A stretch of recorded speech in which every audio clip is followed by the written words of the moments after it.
Hi, and welcome back to day 3. That's right, day 3 of our new series. And this series is called Things to Avoid. These are some things that all people should avoid, but Christians especially. And we went through 2 days of lessons. The first day was on pride, and the second day was on lying. And so today we're going to get into a new topic. Let's discover what that is by going back. That's right, going back to our anchor scripture of Proverbs chapter 6, verses 16 through 19. So let's read it together. It says this: "These 6 things the Lord hates, yes, 7 are an abomination to him.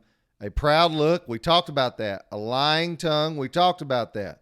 "Hands that shed innocent blood," that's where we're going to start today. "A heart that devises wicked plans, feet that are swift in running to evil, a false witness who speaks lies." We covered that along with the lying tongue. We doubled up that day. And then the last one, "and one who sows discord among the brethren." So what are we talking about today? We're talking about hands that destroy innocence. God hates it. It's an abomination to him. I want you to come with me to 2 Samuel chapter 12, verse 9, and here's why. We're going to talk about King David. Now, you remember the stories about King David. We sang the songs, "Only a Boy Named David," and we talked about how he killed Goliath, right? He had some major victories in his life.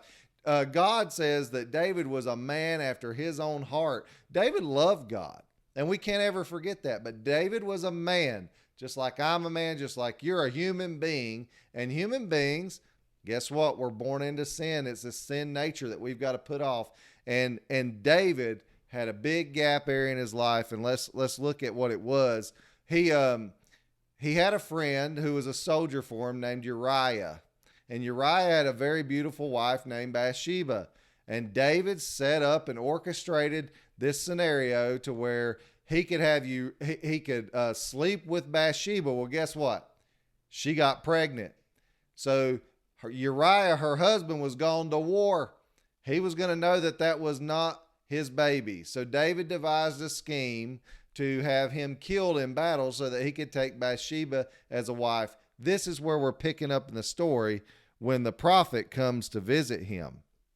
And this is what is said to King David. It says, "Why have you despised the commandment of the Lord to do evil in his sight?" What commandment? Don't covet your neighbor's wife and don't murder. "You have killed Uriah the Hittite with the sword and have taken his wife to be your wife and have killed him with the sword among the people of Ammon." And 1 John 3:15 says this: "Whoever hates his brother is a murderer, and you know that no murderer has eternal life abiding in him." David had murder embedded within his heart. And why? To cover up for his sin. Uriah was an innocent party in all this scheme. Bathsheba wasn't. David wasn't. They tried to conceal the matter, and then eventually that led to murder. And God hates, I want you to hear me, he hates those who shed innocent blood. It's abomination to him. Can we be forgiven? Yes. There's only one unpardonable sin. That's called blasphemy of the Holy Spirit. But I'll tell you this, murder's a serious thing because people were made in the very image of God. And David had this man killed because David just wanted to sleep with his wife. How awful is that?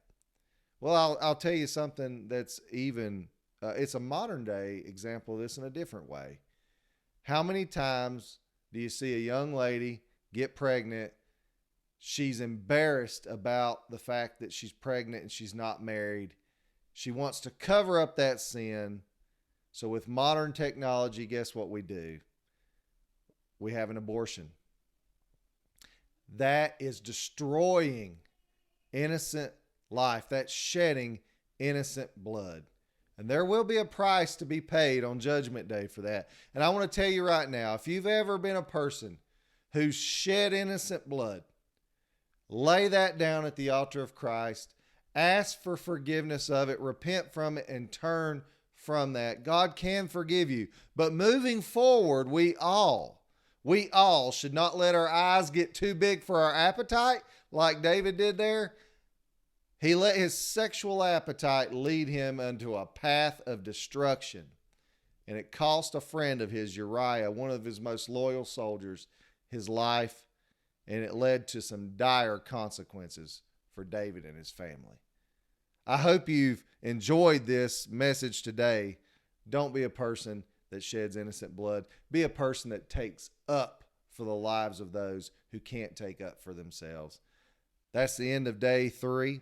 We're going to move on to day 4 tomorrow. Don't forget to like, share, comment, subscribe, click the notification bell, and make sure that you're getting the word out on Facebook, Instagram, Snapchat, Twitter, whatever it is that you like to use. Get the word out. I want to double these subscribers in a month just so that we can get the word out to more and more people. I thank you so much for your help in doing that already, and I hope that you have a blessed day. God bless.